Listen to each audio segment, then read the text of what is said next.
పాపం పాపం మంత్రి గారు, మాజీ మంత్రి గారు గతంలో వాళ్ళ నాయకుడు చెప్పిన అబద్ధాలనే ఇంకా బతుకుతున్నట్టున్నాడు. కావాలంటే వారిని తీసుకెళ్తాము. సీతక్క, ఆదిలాబాదు జిల్లాలో ఐటీడీఏ ప్రాంతంలో ఉన్న గూడాలల్ల నీళ్ళ విషయం, కరెంటు విషయం వారిని ప్రత్యేకంగా తీసుకెళ్ళండి. అన్ని గ్రామ పంచాయతీలను తీర్మానాలు చేసి తెప్పించినాము. 7 లక్షల ఆవాసాలకి ఇంతవరకు మీరు నీళ్ళు ఇవ్వలేదు. ఇప్పటికే ప్రాథమికంగా మాకు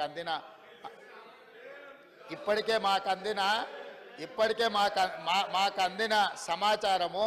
కాబట్టి అధికారిక లెక్కలు మీకు ఇస్తాము.